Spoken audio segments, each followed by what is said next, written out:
వార్తల్ని సహసమర్పిస్తున్న వారు ఇక్ఫా యూనివర్సిటీ. అందరికీ నమస్తే.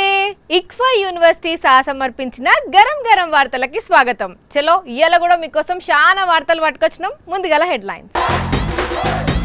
మూటుకాలతో తన్నిండు అభిమానిని, పవన్ ఏమంటాడో చూడాలి ఈ గన్మెన్ ని. నెక్స్ట్ మేమే అంటున్న కిషన్ సార్. ఎన్నికల్లో భారతీయ జనతా పార్టీ బలపడడానికి తెలంగాణలో ఒక ఆరంభం మాత్రమే. బస్సు ఇరికింది వరదల్లా, భయం పుట్టింది ప్రయాణికుల్లా. వరుసగా దొరుకుతున్నాయి వజ్రాలు, ఖుషి అవుతున్నారు దొరికినోళ్ళు.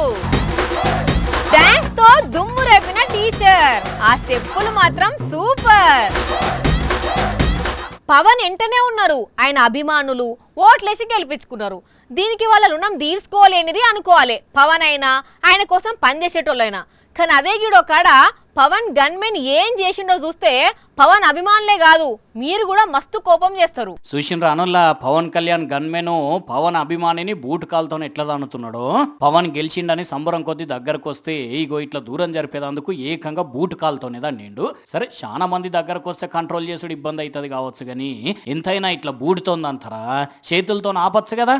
అందుకే ఇది చూసి చాలా మంది షాక్ అవుతున్నారు. మరి గారా ప్రచారంలోనేమో అభిమానులు కావాలి, ఇప్పుడు వద్దా అని అనుకోరా. మరి ఈ వీడియో చూసి తర్వాత పవన్ గన్మెన్ ను గట్టిగానే అరుచుకొని షెల్ అట్లెందుకు దానినవని అడిగిండో లేదో తెలియదు, కానీ చూసేటోళ్ళు ఏమనుకుంటారు, అధికారంలోకి వచ్చిన 2 రోజులకే ఇట్లా అభిమానులను అనుతున్నాడు అనుకోరా. మళ్ళా పవన్ కే ఉల్టా మాట చేయంగా ఏందో ఏమో ఫోన్ మమ్మల్ని తక్కువ అంచనా వేసిర్రు, మాకంత సీన్ లేదని ఎక్కిరించిండ్రు. ఇప్పుడు చూసిండ్రా ఏమైంది, 8 సీట్లు గెలిచినామని తెలంగాణ బీజేపీ లీడర్లు గల్లా ఎగిరేస్తున్నారు.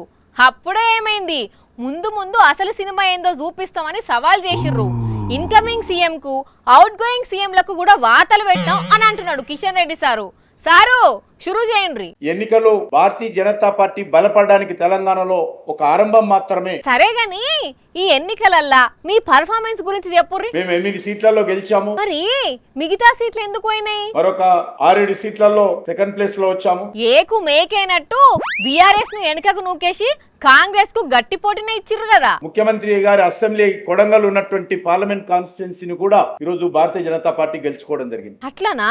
అప్పుడే ఆయన పతార తగ్గిపోయిందా? ఆయన గత పార్లమెంట్ ఎన్నికల్లో ప్రాతినిధ్యం వహించినటువంటి మల్కాజ్గిరిలో కూడా ఈ రోజు బీజేపీ గెలవడం జరిగింది. ముఖ్యమంత్రికి పొగ పెట్టేటట్టే ఉన్నారు కదా. మాజీ ముఖ్యమంత్రి గారు ప్రాతినిధ్యం వహిస్తున్నటువంటి గజ్వేల్ గాని, మాజీ ముఖ్యమంత్రి గారి రాజకీయ ఆరంగేట్రానికి కీలక పాత్ర పోషించినటువంటి సిద్దిపేట గాని, బీఆర్ఎస్ కంచుకోటగా ఉన్నటువంటి మెదక్ పార్లమెంట్ లో కూడా బీజేపీ విజయం సాధించడము తెలంగాణ రాష్ట్ర రాజకీయాలలో భవిష్యత్ ఏ రకంగా ఉండబోతుందో సంకేతం ఇవ్వడం జరిగింది. నాకు ఇప్పుడే భవిష్యత్ కళ్ళ ముందు అవుపడుతున్నది. గత శాసనసభ ఎన్నికల్లో కూడా కామారెడ్డిలో సిట్టింగ్ సీఎం ను, అవుట్ గోయింగ్ సీఎం ను, లేకపోతే సిట్టింగ్ సీఎం ను, ఇన్కమింగ్ సీఎం ను కూడా ఓడించిన విషయాన్ని కూడా ఈ సందర్భంగా నేను మనవి చేస్తా ఉన్నాను. మొత్తం మీద సీఎం ను, మాజీ సీఎం ను బాగానే రౌండప్ చేసిర్రు. మీకు అందరు తెలుసు, కాంగ్రెస్ పార్టీ ఎన్నికల్లో పూర్తిగా తొండి ఆట ఆడింది. రాజకీయాలంటేనే తొండి, ఎంత ఎక్కువ తొండి చేస్తే అన్ని సీట్లు వస్తాయి. అబద్ధపు ప్రచారం చేసింది, విష ప్రచారం చేసింది.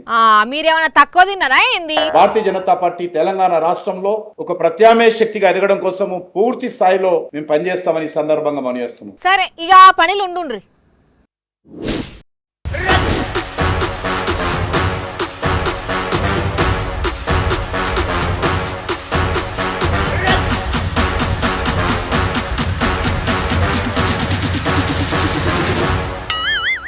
ఓహో రాహుల్ సార్ నమస్తే. హలయా హలేగా సార్, వాణి నా పేరు. అల్లే మలయాళത്തിൽ హలో పరాయం. ఓహో మలయాళంలో హలో చెప్తురా. అబ్బో కేరళ వాయనాడ్ నుండి గెలిచేసరికి మలయాళం ప్రాక్టీస్ చేస్తున్నట్టున్నారు కదా. నానంద పరంత సాగర్యం మనసిలాయో మలయాళం. వామ్మో మీరు మామూలు కాదు, మలయాళంలో మడత పెడుతురు కదా అప్పుడే. సరే గాని కంగ్రాచులేషన్స్, మీకు 2 చోట్ల నుండి కూడా ఎంపీగా గెలిచిరు కదా. నంది సవర్ణ దీర్ఘ సంధిగా సార్ కంగ్రాట్స్ అంటున్నా. అది తన్నే పరంజతిను నంది. Thanks I'm saying you thanks. వామ్మో ఇంతసేపు మీరు చెప్పింది థ్యాంక్సా? మోడీ కమలం మాడికం, బీజేపీ ఓడికం, కాంగ్రెస్ పార్టీ అధికం సీట్లు కైవసం. సారు నీకు దండం పెడతా, అది తెలుగా, తమిళమా, మలయాళమా, హిందీనా నాకేం సమజ్ అయితే లేదు. నాన్ మలయాళియాను. అయ్యా సారు, మీరు గెలిచిన జోష్లో అన్ని భాషలు కలిపి కొడుతున్నట్టున్నారు కానీ జరాపూర్ సార్, మీకు దండం పెడతాం. అసలు ముచ్చట చెప్పండి ముందు. మీరు ఇప్పుడు అటు వయనాడ్ ఇటు రాయబరేలి 2 చోట్ల గెలిచిరు కదా, మరి ఎక్కడ రాజీనామా పెట్టబోతున్నారు? ఏది ఉంచుకుంటారు, ఏది వదిలిపెడతారు? I want to be in the both places. నేను 2 చోట్ల ఉండాలనుకుంటున్నాను. మీకు ఉంటది గట్లనే గాని రాజ్యాంగం ప్రకారం గట్ల కుదరదు కదా. అయితే రాయబరేలి వదిలేస్తారా?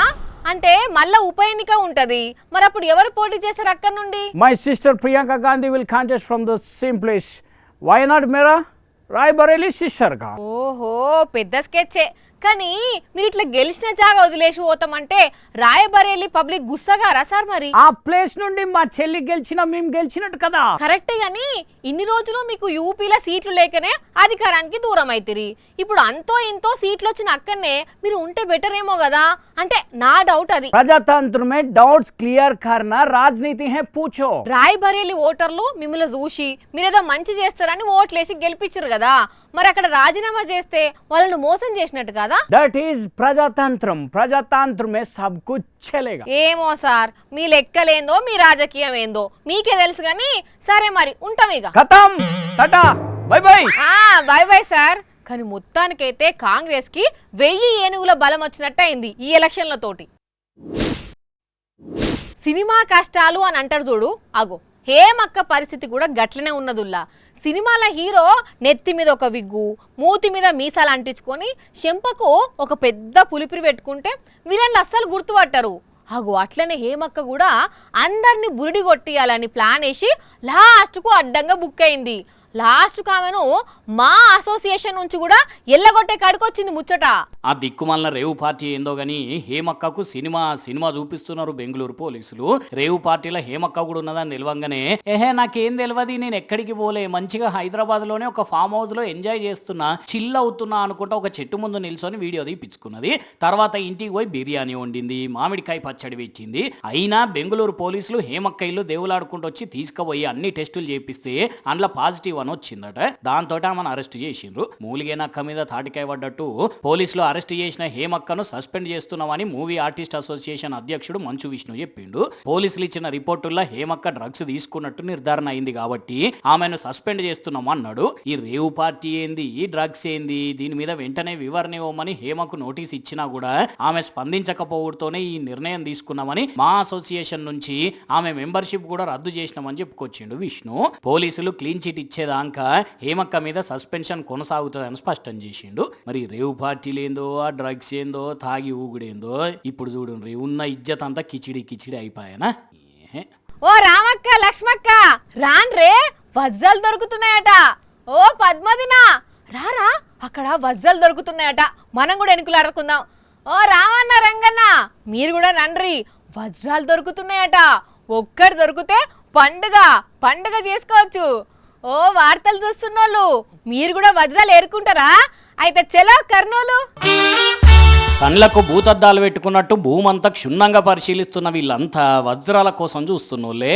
ఏ ఏడాది కూడా దొరకనని వజ్రాలు దొరుకుతున్నాయట ఈ ఏడాది. తెలుసు కదా, వానాకాలం వచ్చిందంటేనే కర్నూలు జిల్లాలో చాలా జాగాల్లోనే వజ్రాలు దొరుకుతాయని. అట్లనే ఈ ఏడాది కూడా ఇప్పటికే 3-4కి దొరికితే ఇగో ఇయ్యాల ఇంకో అక్కకు దొరికింది. చూపెట్టక్క వజ్రాన్ని. చూపుకు చిన్నగానే ఉన్నది కానీ దగదగ మెరుస్తున్నదిగా. కర్నూలు జిల్లా తుగ్గలి మండలం జొన్నగిర్ల ముచ్చటిది. వాన వడుడుతోటే వజ్రాల వేటకి ఇంతమంది బయలుదేరితే ఇగో ఆ అదృష్టం వజ్రం రూపంలో కలిగి దాకిందన్నట్టు. ఇక దీన్ని 2 లక్షల రూపాయలు తులం బంగారం ఇచ్చి ఒక వజ్రాల షేటు తీసుకున్నాడట. కానీ ఇట్లనే ఏడాదికో 10 వజ్రాలు దొరికినాయంటే ఆరామ్స్ కదా. ఈ పని చేసుకోకుండా వానాకాలం ఎప్పుడు వస్తుందా, ఎప్పుడు వానాలు పడతాయా, ఎప్పుడు మనకు వజ్రాలు దొరుకుతాయా అని ఎదురు చూడొచ్చు. ఏమంటారు డైమండ్ పబ్లిక్?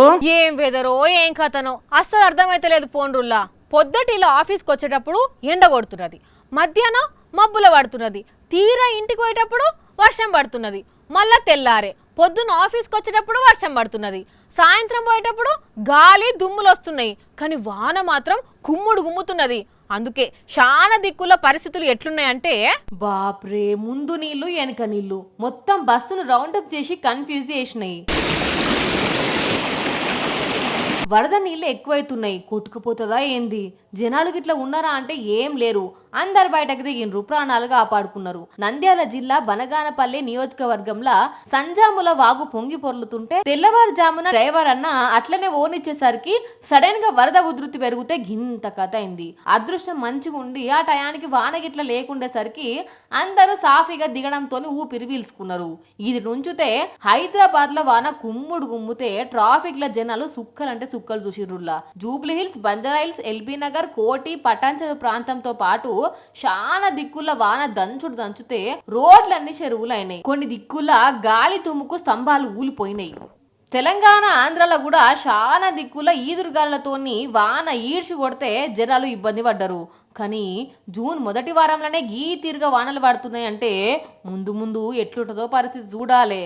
టీచర్ అంటే ఒక చేతితో బెత్తం, ఇంకో చేతిలో పుస్తకం పట్టుకొని క్లాస్ రూమ్ లో బోర్డుతోనే గుడ్ మార్నింగ్ టీచర్ అని స్టూడెంట్స్ లేచి నమస్కారం పెడితే సిడౌన్ అని చెప్పి అటెండెన్స్ తీసుకొని నిన్న చెప్పుకున్న లెసన్స్ కి సంబంధించి ప్రశ్నలు అడిగి అవన్నిటికీ జవాబులు చెప్పడం వాళ్ళకు పనిష్మెంట్ ఇచ్చి ఆ తర్వాత ఇయాల్టి లెసన్స్ ఏందో చెప్పి బెల్లు కొట్టుడుతోనే నా క్లాస్ అయిపోయిందని బయటికి పోవడంతా పాత తరం. కానీ అదే కొత్త తరం టీచర్ అంటే అవును మేడం సార్, మేడం అంతే. క్లాసులు ఉన్నంతసేపే పాఠాలు, బయటికి వస్తే పాటలు డాన్సులే అనుకుంటా స్టూడెంట్స్ తోని కలిసి దోమార్ తీన్మార్ స్టెప్పులు వేస్తున్నది. అది కూడా వేరే లెవెల్లా. పిల్లలు ఎంత జోరుగా డాన్స్ చేస్తే అంతకు మించి జోరుదారు వాళ్ళ అనుకుంటా జోరుగా ఎగురుతున్నది. మరి క్లాస్ రూమ్ లో కూడా పిల్లలతోని ఫ్రెండ్లీగా ఉండి పాఠాలు చెప్తుంది కావచ్చు మేడం, అందుకే అంత ఫ్రెండ్లీగా ఇట్లా స్టెప్పులు వేస్తున్నది. చూస్తుంటే కాలేజీలో ఏదో ఫంక్షన్ జరిగినట్టున్నది. ఇక ఆఖరణ అందరు కలిసి డాన్స్ చేద్దాం అనుకున్నట్టున్నారు. అట్లా మేడం దుమ్ము దులిపింది అన్నట్టు. మామూలుగా కాలేజ్ ప్రోగ్రామ్ అంటేనే పిల్లగాన్లు ఆగరు, ఇంకా మళ్ళీ టీచర్ డాన్స్ చేస్తే ఇంకెక్కడ ఆగుతారు. అందుకే డబల్ ఎనర్జీతోని డాన్స్ చేసిండ్రు. మరి ఇది ఎక్కడో ఏందో తెలియదు కానీ వీడియో సోషల్ మీడియాలో మస్తు జోరుగా తిరుగుతుంటే అబ్బా మా మేడం కూడా మాతో ఇట్లా డాన్స్ చేస్తే ఎంత మంచిగా ఉండవు అని కొందరు పిల్లలు అనుకుంటున్నారు కావచ్చు కదా. ఇగో ఇవి ఇక్ఫా యూనివర్సిటీ సమర్పించిన గరం గరం వార్తలు. మళ్ళొచ్చే ఎపిసోడ్లో ఇంకిన్ని గరం గరం వార్తలతో కలుద్దాం. మన టైం అయితే గుర్తుకున్నది కదా, రాత్రి 8:30 మళ్ళా తిరిగి ఉదయం 8:30 మర్చిపోకుండా చూడండి. టాటా.